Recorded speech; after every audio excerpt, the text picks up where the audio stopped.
worst-case running times and brute force search. To begin with, we will focus on analyzing the worst-case running time. We will look for about on the largest possible running time the algorithm could have over all inputs of a given size n and see how this scales with n. The focus on worst-case performance initially seems quite draconian. What if an algorithm performs well on most instances and just has a few pathological inputs on which it is very slow? This certainly is an issue in some cases, but in general, the worst-case analysis of an algorithm has been found to do a reasonable job of capturing its efficiency in practice. Moreover, once we have decided to go the route of mathematical analysis, it is hard to find an effective alternative to worst-case analysis. Average case analysis, the obvious appealing alternative, in which one studies the performance of an algorithm averaged over random instances, can sometimes provide considerable insight, but very often it can also become a quagmire. As we observed earlier, it's very hard to express the full range of input instances that arise in practice.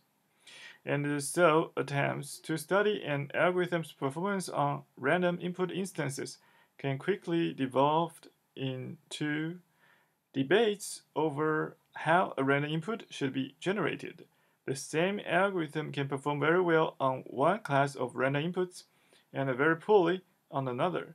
After all, real inputs to an algorithm are generally not being produced from a random distribution, and so average case analysis risks tells us more about the means by which the random inputs were generated than about the algorithm itself. So in general, we will think about the worst-case analysis of an algorithm's running time.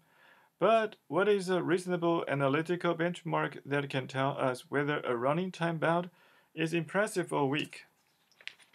A first simple guide is, by comparison with brute force search, over the search space of possible solutions.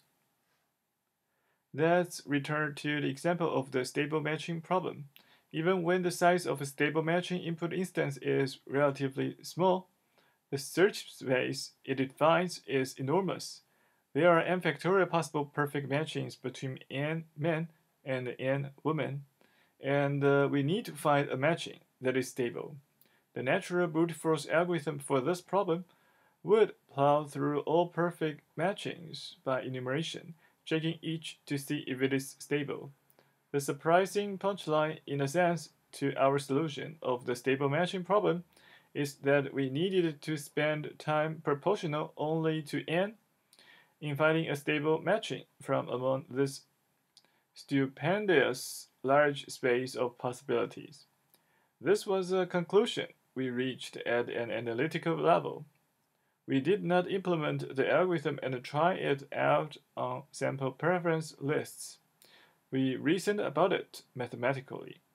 Yet, at the same time, our analysis indicated how the algorithm could be implemented in practice, and gave fairly conclusive evidence that it would be a big improvement over exhaustive enumeration.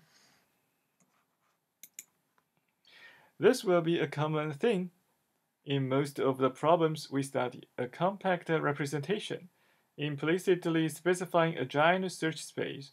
For most of these problems, there will be an obvious brute force solution. Try all possibilities and see if any one of them works. Not only is this approach almost always too slow to be useful, it is an intellectual cop-out. It provides us with absolutely no insight into the structure of the problem we are studying. And so, if there is a common thread in the algorithms we emphasize in this book, it would be the following alternative definition of efficiency. So the following is the proposed definition of efficiency 2.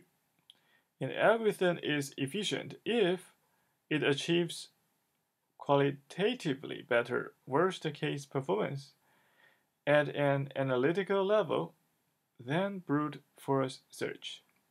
This will turn out to be a very useful working definition for us. Algorithms that improve substantially on brute force search nearly always contain a valuable heuristic idea that makes them work, and they tell us something about the intrinsic structure and the computational tractability of the underlying problem itself. But if there is a problem with our second working definition, it is a vagueness. What do we mean by qualitatively better performance? This suggests that we consider the actual running time of algorithms more carefully and try to quantify what a reasonable running time would be.